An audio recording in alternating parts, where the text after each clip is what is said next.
সকাল বন্ধুরা, এখন বাজে বেলা 11টা আর এখন থেকে আমি আমার ব্লগটা শুরু করছি। আর এই দেখো পিছনে বিড়ালের উপদ্রব শুরু হয়ে গেছে। আর আমি এখন আছি মায়ের বাড়িতে, কারণ বলেছি যে মায়ের চোখের অপারেশন হবে। তো মায়ের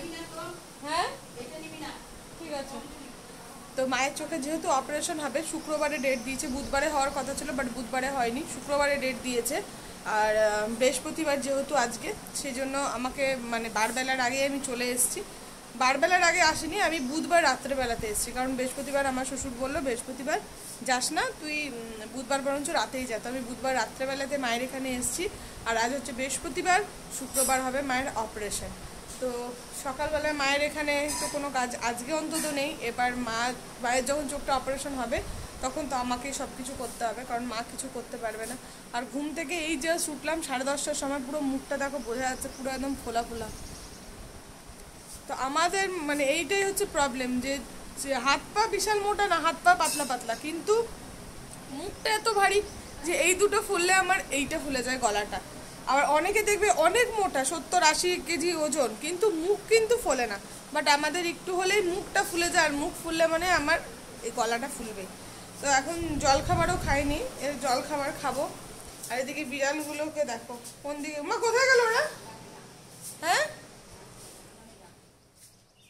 ও একজন ওখানে পটি করতে গেছিল, ওই কোনাটাতে পটি কর হয়ে গেছে। পটি তোমার এসো বাবা নে, এসো এসো।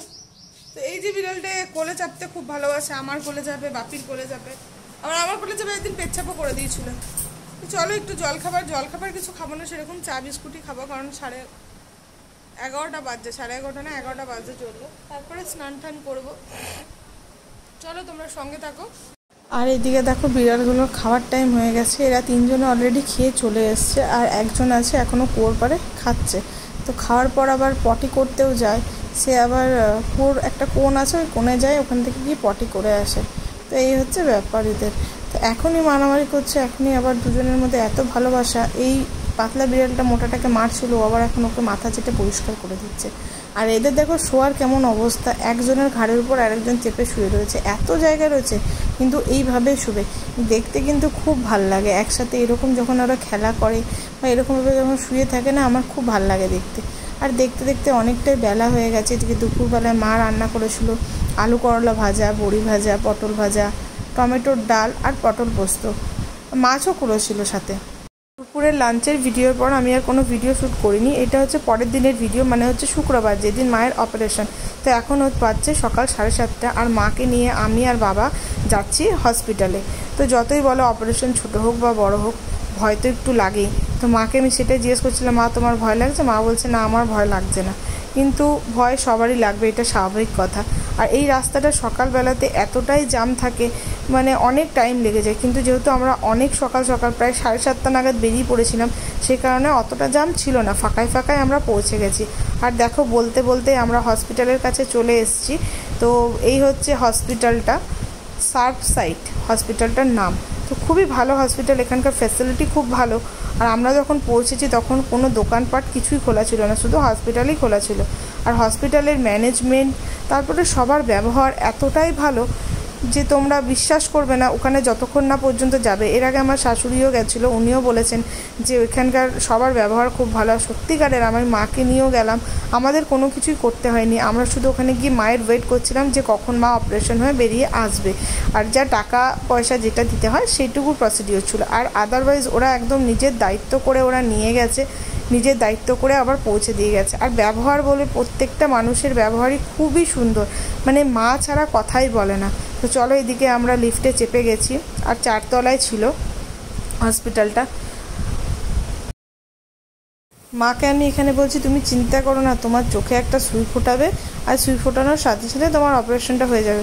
তো মা সেই কথাটা শুনেই হাসছিল। তো চলো এদিকে আমার 4th ফ্লোরে পৌঁছে গেছি। আর আমরা যখন এসে পৌঁছেছিলাম প্রায় 8টা বাজছিল। তো তখন অনেক স্টাফই আসেনি, কয়েকজন এসেছিলো। আর মাকে নিয়ে গেল তারপরেই, মানে আমরা পৌঁছাতে তারপরেই মাকে নিয়ে গেল ভেতরে। আর মাকে প্রায় নিয়ে গেছিলো 8:20-25 নাগাদ, আর ছেড়েছে প্রায় 11:30। তো মায়ের আগেও অনেকজনের লাইন ছিল। মা এদিকে নিজেকে নিজেই দেখে হাসছিল, আর আমি তো খুব ভয় পাচ্ছিলাম, কারণ হচ্ছে মা এমনিতেই খুব ভীতু।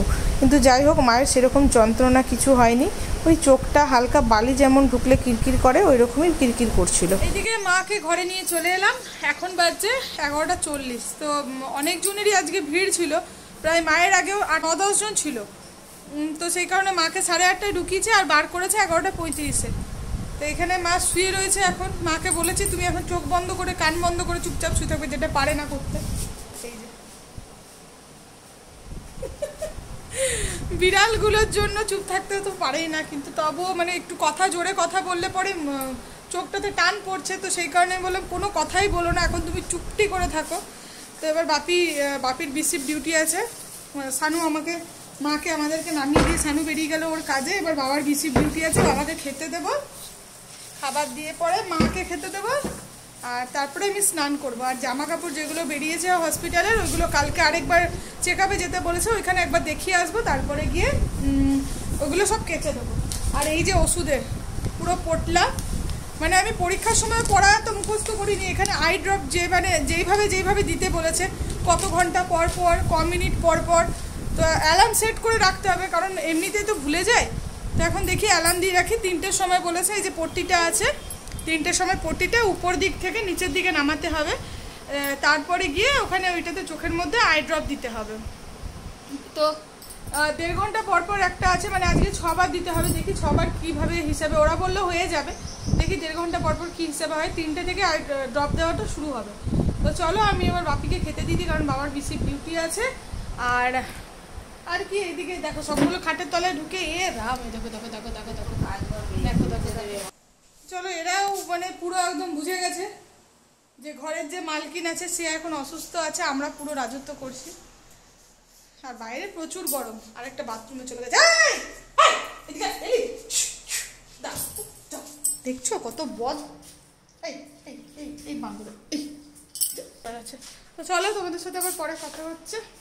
মা আজকে রান্না বান্না সব করেই গেছে, গতকাল রান্না করেছিল আর আজকে শুধু ভাতটা করেছে।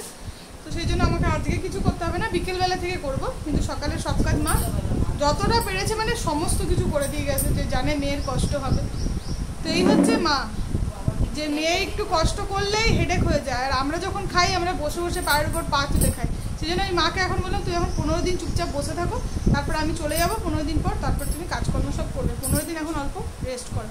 চলো আর বেশি বকবক করবো না, বাবা এবার ফ্রেশ হবে। এদিকে দোকান ঘরটা পরিষ্কার করছিল, মানে যেখানে বিড়ালগুলো থাকে ওরা তো নোংরা করে রাখে, মানে এত নোংরা করে যে কিছু বলার নেই। তো বাবা বলে এগুলো সব করতে পারে। বাবাই খেতে দিয়ে দিই, তারপর তোমাদের সাথে কথা বলবো। স্নান টান কমপ্লিট, এখন বাজে 2:30। তো আগে খেয়ে নিলাম, তারপর স্নানটা করলাম। আর আজকে চুলটা পুরো একদম পেতে আঁচড়িয়েছি। আমি মানে চুল সাধারণত এরকমভাবে আঁচড়াই না, আমার সবসময় চুল মানে উপর দিকে ওঠানোই থাকে সব সময়, বাট আজকে একটু এরকমভাবে আঁচড়ালাম। আর এত গরম পড়েছে, মানে প্রচণ্ড গরম লাগছে। দেখো আমি কথা বলতে বলতে ঘেমে গেলাম তোমাদের সাথে। এইটুকু টাইম জাস্ট মুখে ক্রিমটা লাগালাম স্নান করে।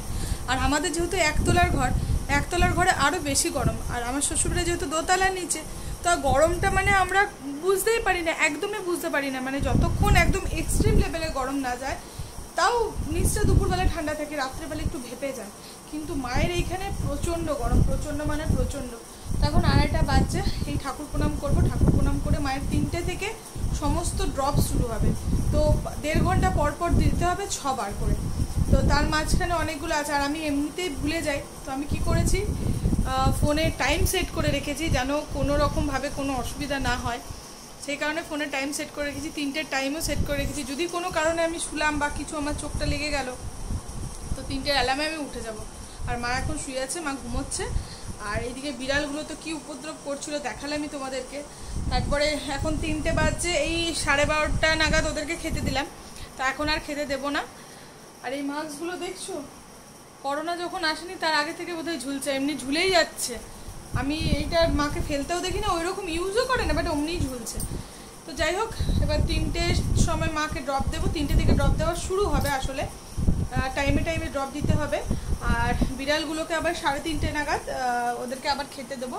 খেতে দিয়ে তারপরে আর এখন দেবো না, তারপরে আবার সন্ধ্যাবেলা। তো সারাদিনে 3-4 বার ওদেরকেই খেতে দিতে হয়। তো চলো আজকে ভিডিওটা এতটা পর্যন্তই রাখছি। ভিডিওটা তোমাদের কোথাও কিছু ভালো লাগলে প্লিজ তোমরা ভিডিওটা লাইক করো, শেয়ার করো, কমেন্টস করো। আর এখনও পর্যন্ত যারা যারা আমার এই চ্যানেলটাকে সাবস্ক্রাইব করনি তাড়াতাড়ি করে আমার এই পরিবারের সদস্য হয়ে যাও, আমার এই চ্যানেলটাকে সাবস্ক্রাইব করে। তো তোমাদের সাথে আবার নতুন দিনে নতুন ভিডিও নিয়ে দেখা হচ্ছে। আর এখন মায়ের বাড়িতে আছি মানে আমার এখন অনেক দায়িত্ব। মা সবসময় বিছানার উপর খাবার দেয়, সবসময় সব কিছু বিছানার উপর দেয়, কিন্তু এখন মা অসুস্থ, তো মাকে টেক কেয়ার করা আমার দায়িত্ব। তো আমাকে ভালোভাবে মাকে টেক কেয়ার করতে হবে, মাকে তাড়াতাড়ি সুস্থ করে তুলতে হবে। এমনি অসুস্থ কিছুই নয়, চোখের অপারেশন হয়েছে মানে কি ওই জানোই সবাই নিশ্চয়ই, ধুলোবালি লাগানো যাবে না, জল ঘাটা যাবে না, তো যাই হোক এইসব করা যাবে না, ভারী কিছু ওঠানো যাবে না। তো আমি এখন 15-20 দিন এখানে আছি। এখন আমি মায়ের এখানে যতদিন পারি মাকে করে দিয়ে যাব। তারপর আস্তে আস্তে মাকে বলেছি, মা আরও 1 মাসের মতো তুমি কিন্তু ভারী ঠারি কিছু তোলো না, যদি খুব দরকার না পড়ে বাবাকে দিয়ে যেটা পারবে করাবে। তো চলো আজকের মতো ভিডিওটা এখানেই এন্ড করছি। সবাই ভালো থেকো, সুস্থ থেকো।